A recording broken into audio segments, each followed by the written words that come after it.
El sabueso de los Baskerville, Arthur Conan Doyle.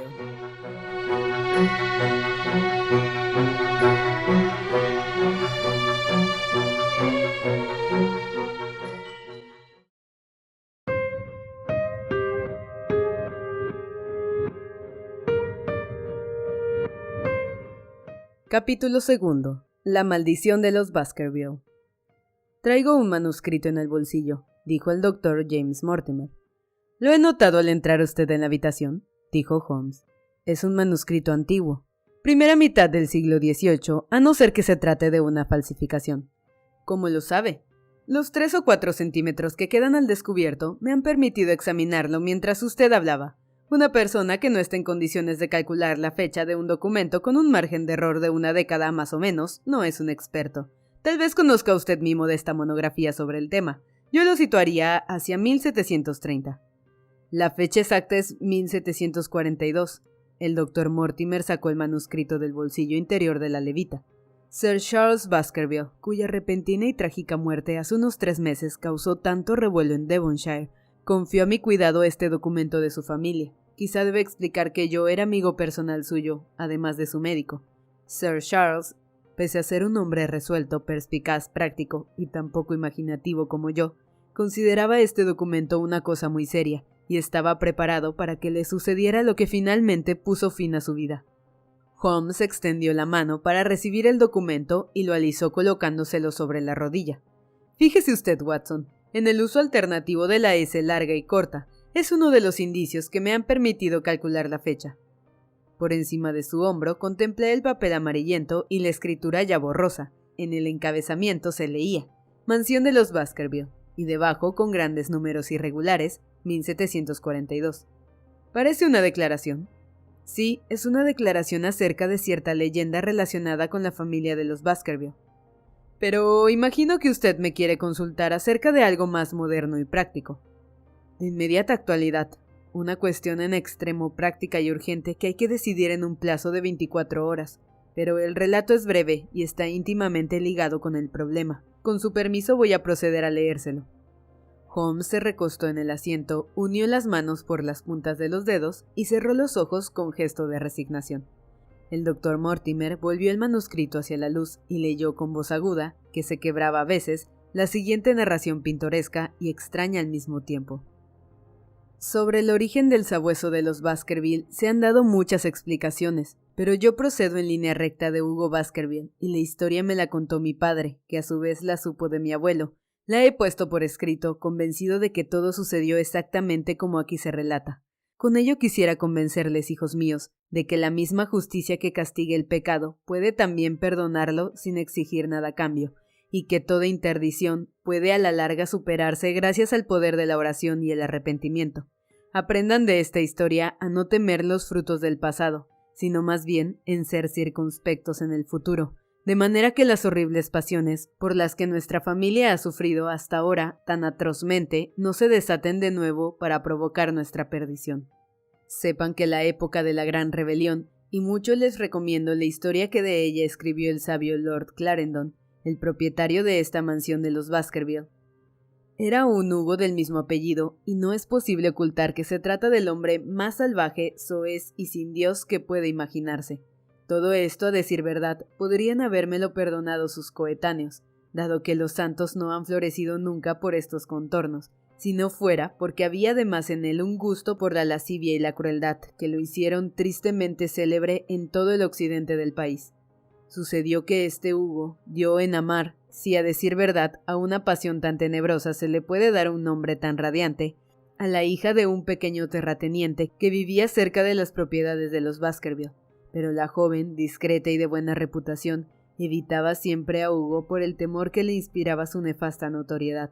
Sucedió así que el día de San Miguel, este antepasado nuestro, con 5 o 6 de sus compañeros, tan ociosos como desalmados, llegaron a escondidas hasta la granja y secuestraron a la doncella, sabedores de que su padre y sus hermanos estaban ausentes. Una vez en la mansión, recluyeron a la doncella en un aposento de piso alto, mientras Hugo y sus amigos iniciaban una larga francachela, al igual que todas las noches. Lo más probable es que a la pobre chica se le trastornara el juicio al oír los cánticos y los gritos, y los terribles juramentos que le llegaban desde abajo, porque dicen que las palabras que utilizaba Hugo Baskerville cuando estaba borracho bastarían para fulminar al hombre que las pronunciara. Finalmente, impulsada por el miedo, la muchacha hizo algo a lo que quizás no se hubiera atrevido el más valiente y ágil de los hombres, porque gracias a la enredadera que cubría, y todavía cubre, el lado sur de la casa, descendió hasta el suelo desde el piso alto y emprendió el camino hacia su casa a través del páramo, dispuesta a recorrer las 3 leguas que separaban la mansión de la granja de su padre. Sucedió que algo más tarde, Hugo dejó a sus invitados para llevar alimento y bebida, junto quizá con otras cosas peores, a su cautiva, encontrándose vacía la jaula y desaparecido el pájaro. A partir de aquel momento, por lo que parece, el carcelero burlado dio la impresión de estar poseído por el demonio, porque bajó corriendo las escaleras para regresar al comedor. Saltó sobre la gran mesa, haciendo volar por los aires jarras y fuentes, y dijo a grandes gritos, ante todos los presentes, que aquella misma noche entregaría cuerpo y alma a los poderes del mal si conseguía alcanzar a la muchacha. Y aunque a los juerguistas les espantó la furia de aquel hombre, hubo uno más perezoso, o tal vez más borracho que los demás, que propuso lanzar a los sabuesos en persecución de la doncella. Al oírlo, Hugo salió corriendo de la casa y ordenó a gritos a sus criados que le ensillaran la yegua y soltaran la jauría. Después de dar a los perros un pañuelo de la doncella, los puso inmediatamente sobre su pista para que a la luz de la luna la persiguieran por el páramo. Durante algún tiempo los juerguistas quedaron mudos, incapaces de entender acontecimientos tan rápidos, pero al poco tiempo salieron de su perplejidad e imaginaron lo que probablemente estaba a punto de suceder. El alboroto fue inmediato. ¿Quién pedía sus armas? ¿Quién pedía su caballo? ¿Y quién otra jarra de vino? A la larga, sin embargo, sus mentes enloquecidas recobraron un poco de sensatez, y todos, 3 en total, montaron a caballo y salieron tras Hugo. La luna brillaba sobre sus cabezas, y cabalgaron a gran velocidad. Siguieron el camino que la muchacha tenía que haber tomado para volver a su casa. Habían recorrido alrededor de media legua cuando se cruzaron con uno de los pastores que guardaban durante la noche el ganado del páramo, y lo interrogaron a grandes voces, pidiéndole noticias de la partida de caza. Y aquel hombre, según cuenta la historia, aunque se hallaba tan dominado por el miedo que apenas podía hablar, contó por fin que había visto a la desgraciada doncella y a los sabuesos que seguían su pista. «Pero he visto más que eso», añadió, «porque también me he cruzado con Hugo Baskerville a lomos de su yegua negra. Y tras él corrí en silencio un sabueso infernal que nunca quiera Dios que llegue a seguirme los pasos». De manera que los caballeros borrachos maldijeron al pastor y siguieron adelante. Pero muy pronto se les heló la sangre en las venas, porque oyeron el ruido de unos cascos al galope, y enseguida pasó ante ellos, arrastrando las riendas y sin jinete en la silla, la yegua negra de Hugo, cubierta de espuma blanca. A partir de aquel momento los juerguistas, llenos de espanto, siguieron avanzando por el páramo, aunque cada uno, si hubiera estado solo, habría vuelto grupas con la verdadera alegría. Después de cabalgar más lentamente de esta guisa, llegaron finalmente a donde se encontraban los sabuesos. Los pobres animales, aunque afamados por su valentía y pureza de raza, gemían apiñados al comienzo de un hocino, como nosotros lo llamamos, algunos escabulléndose y otros con el pelo erizado y los ojos desorbitados, mirando fijamente el estrecho valle que tenían delante. Los jinetes, mucho menos borrachos ya, como es fácil de suponer, que al comienzo de su expedición se detuvieron. La mayor parte se negó a seguir adelante, pero 3 de ellos, los más audaces o tal vez los más ebrios, continuaron hasta llegar al fondo del valle, que se ensanchaba muy pronto y en el que se alzaban 2 de esas grandes piedras que aún perduran en la actualidad, obra de pueblos olvidados de tiempos remotos. La luna iluminaba el claro, y en el centro se encontraba la desgraciada doncella en el lugar donde había caído, muerta de terror y de fatiga. Pero no fue la vista de su cuerpo, ni tampoco del cadáver de Hugo Baskerville, que yacía cerca, lo que hizo que a aquellos juerguistas temerarios se les erizaran los cabellos, sino el hecho de que encima de Hugo, y desgarrándole el cuello, se hallaba una espantosa criatura, una enorme bestia negra con forma de sabueso, pero más grande que ninguno de los sabuesos jamás contemplados por ojo humano. Acto seguido y en su presencia, aquella criatura infernal arrancó la cabeza de Hugo Baskerville, por lo que al volver hacia ellos los ojos llameantes y las mandíbulas ensangrentadas, los tres gritaron empavorecidos y volvieron grupas desesperadamente, sin dejar de lanzar alaridos mientras galopaban por el páramo. Según se cuenta, uno de ellos murió aquella misma noche a consecuencia de lo que había visto, y los otros dos no llegaron a reponerse en los años que aún les quedaban de vida. Esta es la historia, hijos míos, de la aparición del sabueso que, según se dice, ha atormentado tan cruelmente a nuestra familia desde entonces. Lo he puesto por escrito, porque lo que se conoce con certeza causa menos terror que lo que solo se insinúa o adivina, como tampoco se puede negar que son muchos los miembros de nuestra familia que han tenido muertes desgraciadas, con frecuencia repentinas, sangrientas y misteriosas. Quizá podamos, sin embargo, refugiarnos en la bondad infinita de la providencia, que no castigará sin motivo a los inocentes, más allá de la tercera o cuarta generación, que es hasta donde se extiende la amenaza de la Sagrada Escritura.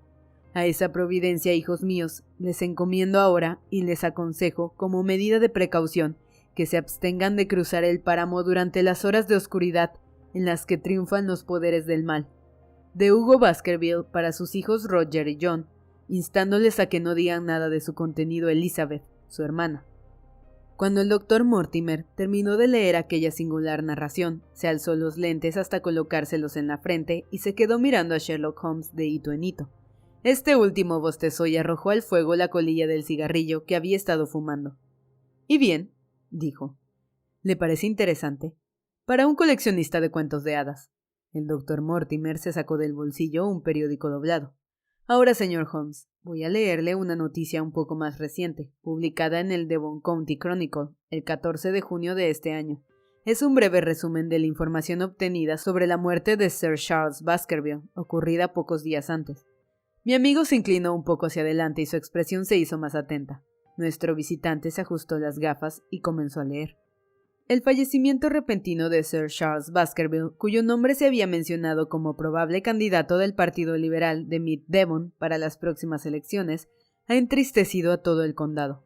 Si bien Sir Charles había residido en la mansión de los Baskerville durante un periodo comparativamente breve, su simpatía y su extraordinaria generosidad le ganaron el afecto y el respeto de quienes lo trataron. En estos días de nuevos ricos, es consolador encontrar un caso en el que el descendiente de una antigua familia venida a menos ha sido capaz de enriquecerse en el extranjero y regresar luego a la tierra de sus mayores para restaurar el pasado esplendor de su linaje. Sir Charles, como es bien sabido, se enriqueció mediante la especulación sudafricana, más prudente que quienes siguen en los negocios hasta que la rueda de la fortuna se vuelve contra ellos. Sir Charles se detuvo a tiempo y regresó a Inglaterra con sus ganancias. Han pasado solo 2 años desde que estableciera su residencia en la mansión de los Baskerville, y son de todos conocidos los ambiciosos planes de reconstrucción y mejora que han quedado trágicamente interrumpidos por su muerte. Dado que carecía de hijos, su deseo públicamente expresado era que toda la zona se beneficiara, en vida suya, de su buena fortuna, y serán muchos los que tengan razones personales para lamentar su prematura desaparición. Las columnas de este periódico se han hecho eco con frecuencia de sus generosas donaciones a obras caritativas tanto locales como del condado. No puede decirse que la investigación efectuada haya aclarado por completo las circunstancias relacionadas con la muerte de Sir Charles, pero al menos se ha hecho lo suficiente para poner fin a los rumores que ha dado origen a la superstición local. No hay razón alguna para sospechar que se haya cometido un delito, ni para imaginar que el fallecimiento no obedezca a causas naturales. Sir Charles era viudo y quizá también persona un tanto excéntrica en algunas cuestiones. A pesar de su considerable fortuna, sus gustos eran muy sencillos y contaba únicamente para su servicio personal con el matrimonio apellidado Barrymore, el marido en calidad de mayordomo y la esposa como ama de llaves. Su testimonio, corroborado por el de varios amigos, ha servido para poner en manifiesto que la salud de Sir Charles empeoraba desde hacía algún tiempo y de manera especial que le aquejaba una afección cardíaca con manifestaciones como palidez, ahogos y ataques agudos de depresión nerviosa. El doctor James Mortimer, amigo y médico de cabecera del difunto, ha testimoniado en el mismo sentido. Los hechos se relatan sin dificultad. Sir Charles tenía por costumbre pasear todas las noches antes de acostarse por el famoso paseo de los tejos de la mansión de los Baskerville. El testimonio de los Barrymore confirma esta costumbre. El 4 de junio, Sir Charles manifestó su intención de emprender viaje a Londres al día siguiente y encargó a Barrymore que le preparase el equipaje. Aquella noche salió como de ordinario a dar su paseo nocturno, durante el cual tenía por costumbre fumarse un cigarrillo habano, pero nunca regresó. A las 12, al encontrar todavía abierta la puerta principal, el mayordomo se alarmó y después de encender una linterna salió en busca de su señor. Había llovido durante el día y no le fue difícil seguir las huellas de Sir Charles por el paseo de los tejos. Hacia la mitad del recorrido hay un portillo para salir al páramo. Sir Charles al parecer se detuvo allí algún tiempo. El mayordomo siguió paseo delante y en el extremo que queda más lejos de la mansión encontró el cadáver. Según el testimonio de Barrymore, las huellas de su señor cambiaron de aspecto más allá del portillo que da al páramo, ya que a partir de entonces anduvo al parecer de puntillas. Un tal Murphy, gitano tratante de caballos, no se encontraba muy lejos en aquel momento, pero según su propia confesión, estaba borracho. Murphy afirma que oyó gritos, pero es incapaz de precisar de dónde procedían. En la persona de Sir Charles no se descubrió señal alguna de violencia, y aunque el testimonio del médico señala una distorsión casi increíble de los rasgos faciales, hasta el punto de que, en un primer momento, el Dr. Mortimer se negó a creer que fuera efectivamente su amigo y paciente, pudo saberse que se trata de un síntoma no del todo infrecuente en casos de disnea y de muerte por agotamiento cardíaco. Esta explicación se vio corroborada por el examen post-mortem, que puso de manifiesto una enfermedad orgánica crónica, y el veredicto del jurado, al que informó el forense, estuvo en concordancia con las pruebas médicas. Hemos de felicitarnos de que haya sido así, porque evidentemente es de suma importancia que el heredero de Sir Charles se instale en la mansión y prosiga la encomiable tarea tan tristemente interrumpida. Si los prosaicos hallazgos del forense no hubieran puesto fin a las historias románticas susurradas en conexión con estos sucesos, podría haber resultado difícil encontrar un nuevo ocupante para la mansión de los Baskerville. Según se sabe, el pariente más próximo de Sir Charles es el señor Henry Baskerville, hijo de su hermano menor, en el caso de que aún siga con vida. La última vez que se tuvo noticias de este joven se hallaba en Estados Unidos y se están haciendo las averiguaciones necesarias para informarle de lo sucedido. El Dr. Mortimer volvió a doblar el periódico y se lo guardó en el bolsillo. Estos son, señor Holmes, los hechos en conexión con la muerte de Sir Charles Baskerville, que han llegado a conocimiento de la opinión pública. Tengo que agradecerle, dijo Sherlock Holmes, que me haya informado sobre un caso que presenta sin duda algunos rasgos de interés. Recuerdo haber leído, cuando murió Sir Charles, algunos comentarios periodísticos, pero estaba muy ocupado con el asunto de los camafeos del Vaticano, y llevado de mi deseo de complacer a su santidad, perdí contacto con varios casos muy interesantes de mi país. Dice usted que ese artículo contiene todos los hechos de conocimiento público. Así es. En ese caso, infórmeme de los privados. Recostándose en el sofá, Sherlock Holmes volvió a unir las manos con las puntas de los dedos y adoptó su expresión más imposible y juiciosa. Al hacerlo, explicó el Dr. Mortimer, que empezaba a dar la impresión de estar muy emocionado. Me dispongo a contarle algo que no he revelado a nadie. Mis motivos para ocultarlo durante la investigación del forense son que un hombre de ciencia no puede adoptar públicamente una posición que en apariencia podría servir de apoyo a la superstición. Me impulsó además el motivo suplementario de que, como dice el periódico, la mansión de los Baskerville permanecería sin duda deshabitada si contribuyéramos de algún modo a confirmar su reputación, ya de por sí bastante siniestra. Por esas dos razones, me pareció justificado decir bastante menos de lo que sabía, dado que no se iba a obtener con ello ningún beneficio práctico, mientras que ahora, tratándose de usted, no hay motivo alguno para que no me sincere por completo.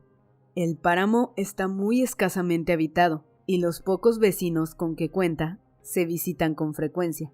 Esa es la razón de que yo viera a menudo a Sir Charles Baskerville, con excepción del señor Frankland, de la mansión Lafter, y del señor Stapleton, el naturista. No hay otras personas educadas en muchos kilómetros a la redonda. Sir Charles era un hombre reservado, pero su enfermedad motivó a que nos tratáramos, y la coincidencia de nuestros intereses científicos contribuyó a reforzar nuestra relación. Había traído abundante información científica de África del Sur, y fueron muchas las veladas que pasamos conversando agradablemente sobre la anatomía comparada del bosquimano y del hotentote. En el transcurso de los últimos meses advertí, cada vez con mayor claridad, que el sistema nervioso de Sir Charles estaba sometido a una tensión casi insoportable.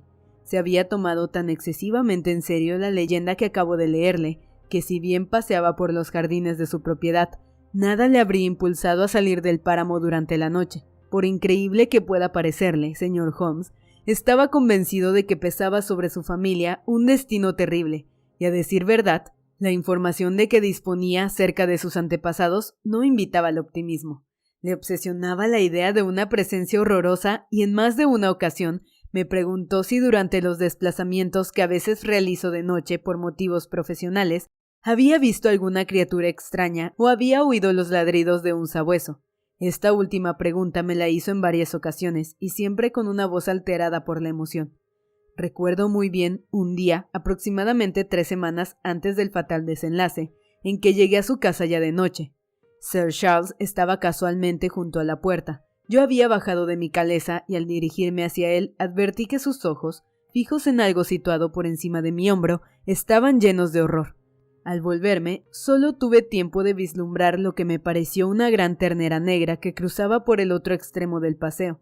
Mi anfitrión estaba tan excitado y alarmado que tuve que trasladarme al lugar exacto donde había visto el animal y buscarlo por los alrededores. Pero había desaparecido, aunque el incidente pareció dejar una impresión penosísima en su imaginación. Le hice compañía durante toda la velada, y fue en aquella ocasión, y para explicarme la emoción de la que había sido presa, cuando confió a mi cuidado la narración que le he leído al comienzo de mi visita. Menciono este episodio insignificativamente porque adquiere cierta importancia dada la tragedia posterior, aunque por entonces yo estuviera convencido de que se trataba de algo perfectamente trivial y de que la agitación de mi amigo carecía de fundamento. Sir Charles se disponía a venir a Londres a consejo mío. Yo sabía que estaba enfermo del corazón y que la ansiedad constante en que vivía, por quiméricos que fueran los motivos, tenía un efecto muy negativo sobre su salud. Me pareció que si se distraía durante unos meses, en la gran metrópoli londinense se restablecería. El señor Stapleton, un amigo común, a quien también preocupaba mucho su estado de salud, era de la misma opinión, y en el último momento se produjo la terrible catástrofe. La noche de la muerte de Sir Charles, Barrymore, el mayordomo, fue quien descubrió el cadáver. Envió a Perkins, el mozo de cuadra, a caballo en mi busca, y dado que no me había costado aún, pude presentarme en la mansión menos de 1 hora después. Comprobé de visu todos los hechos que más adelante se mencionaron en la investigación. Seguí las huellas camino adelante por el Paseo de los Tejos y vi el lugar junto al portillo que da al páramo, donde Sir Charles parecía haber estado esperando, y advertí el cambio en la forma de las huellas a partir de aquel momento, así como la ausencia de otras huellas distintas de las de Barrymore sobre la arena blanda. Finalmente examiné cuidadosamente el cuerpo, que nadie había tocado antes de mi llegada. Sir Charles yacía boca abajo con los brazos extendidos, los dedos hundidos en el suelo y las facciones tan distorsionadas por alguna emoción fuerte que difícilmente hubiera podido afirmar bajo juramento que se trataba del propietario de la mansión de los Baskerville. No había desde luego lesión corporal de ningún tipo, pero Barrymore hizo una afirmación incorrecta durante la investigación. Dijo que no había rastro alguno en el suelo alrededor del cadáver. El mayordomo no observó ninguno, pero yo sí. Se encontraba a cierta distancia, pero era reciente y muy claro. ¿Huellas? Huellas. ¿De un hombre o de una mujer? El doctor Mortimer nos miró extrañamente durante un instante, y su voz se convirtió casi en un susurro al contestar. Señor Holmes, eran las huellas de un sabueso gigantesco.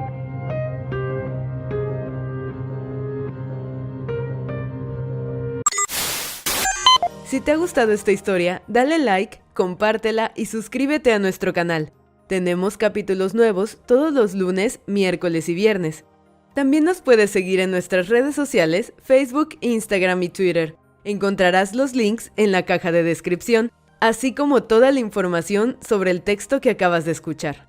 También puedes dejarnos en los comentarios recomendaciones de libros que deberíamos